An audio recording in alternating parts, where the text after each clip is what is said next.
नमस्कार दोस्तों, नमः शिवाय। जीवन ज्योति चैनल में आप सभी का हार्दिक स्वागत करती हूं। दोस्तों, आज की वीडियो में बात करूंगी भाई दूज पर्व के विषय में।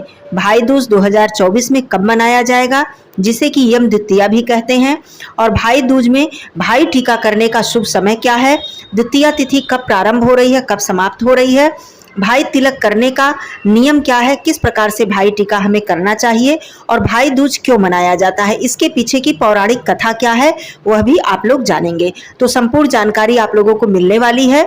आप लोगों से निवेदन है कि यदि आप चैनल पे पहली बार हैं तो चैनल को सब्सक्राइब कर लीजिएगा। वीडियो मेरा जरा सा भी उपयोगी लगे तो इसे लाइक जरूर ही किया कीजिए। कमेंट बॉक्स में नमः शिवाय अवश्य लिखिएगा। तो दोस्तों, 2024 में भाई दूज का पर्व 3 नवंबर दिन रविवार को मनाया जाएगा। दिवाली का 5 दिवसीय महापर्व धनतेरस से शुरू होकर भाई दूज पर समाप्त होता है। भाई दूज का पर्व हमारे सनातन धर्म में बहुत ही महत्वपूर्ण और बहुत ही पवित्र पर्व माना जाता है। दोस्तों, द्वितीया तिथि प्रारंभ हो जाएगी 2 नवंबर को शाम को 7 बजे से और यह समाप्त होगी 3 नवंबर को रात्रि 8:22 पर। इस दिन भाई तिलक करने का जो शुभ समय होगा वो 3 नवंबर को दोपहर 1:06 से लेकर 3:22 तक। दोस्तों, इस शुभ समय में सभी बहनें अपने भाई को तिलक करेंगी और विभिन्न प्रकार के पकवान खिलाएंगी। दोस्तों, भाई दूज का पर्व विशेष रूप से भाई बहन के परस्पर प्रेम और संबंध और स्नेह का पर्व है। दोस्तों, इस दिन बहन विभिन्न प्रकार के पकवान बनाकर अपने भाई को अपने हाथों से खिलाती है, भाई को चंदन अक्षत से तिलक करती है और अपने भाई की दीर्घायु और उनके कल्याण की कामना करती है। जहाँ तक भाई दूज मनाने का नियम है, ये अलग अलग प्रांतों में, अलग अलग राज्यों में अपनी अलग परंपरा होती है।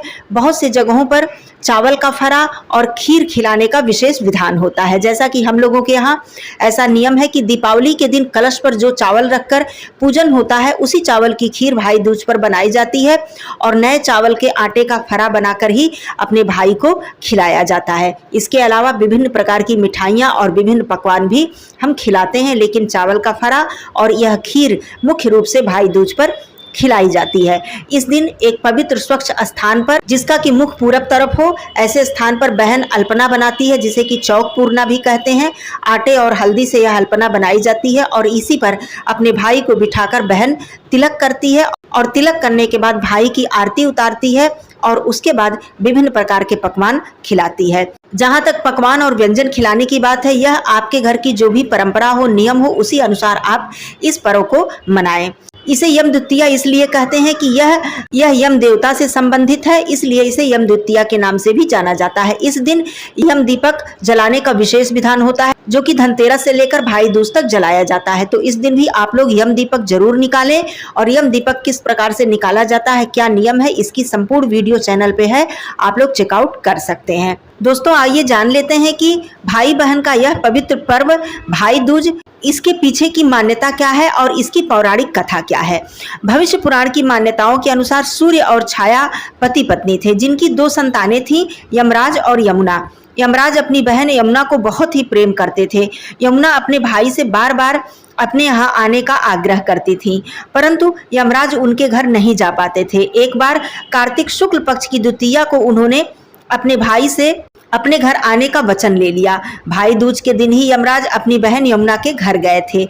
इस अवसर पर यमुना ने यमराज को भोजन कराया और तिलक करके उनके आनंदमयी जीवन की कामना की। इसके बाद से ही भाई दूज अर्थात यम द्वितीया का यह पवित्र पर्व मनाने की परंपरा प्रारंभ हुई। यमराज ने अपनी बहन यमुना से खुश होकर वरदान दिया कि इस दिन जो भी भाई अपने बहन के घर आया करेंगे, उनको यम का भय कभी नहीं सताएगा। इस दिन पवित्र नदी यमुना नदी में स्नान करने का भी विशेष विधान बताया गया है। तो इस प्रकार से इस पर्व का नाम भाई दूज और यम द्वितीया पड़ा। दूसरी पौराणिक कथा के अनुसार भाई दूज के दिन ही नरकासुर राक्षस का वध करके श्री कृष्ण जी द्वारिका लौटे थे। इस दिन श्री कृष्ण की बहन सुभद्रा ने दिए जलाकर उनका स्वागत किया था और भगवान श्री कृष्ण जी के मस्तक पर तिलक लगाया था और उनकी दीर्घायु की कामना की थी। तब से ऐसा माना जाता है कि भाई दूज के पर्व पर जो भी बहन अपने भाई के माथे पर तिलक करती हैं, वह भाई दीर्घायु होता है और उस भाई को यमराज का भय कभी नहीं सताता। इस दिन भाई अपने बहन को तरह तरह से उपहार भी देते हैं और इस प्रकार से भाई और बहन का यह परस्पर प्रेम का पर्व मनाया जाता है, जो कि हमारे सनातन धर्म में बहुत ही विशेष स्थान रखता है। मेरे सभी भाई बहनों को भाई दूज की हार्दिक शुभकामनाएं। आप सभी लोगों का जीवन मंगलमय हो, सुखमय हो, कल्याणकारी हो। फिर मिलती हूँ अगले वीडियो में, तब तक के लिए धन्यवाद। नमः शिवाय। हर हर महादेव।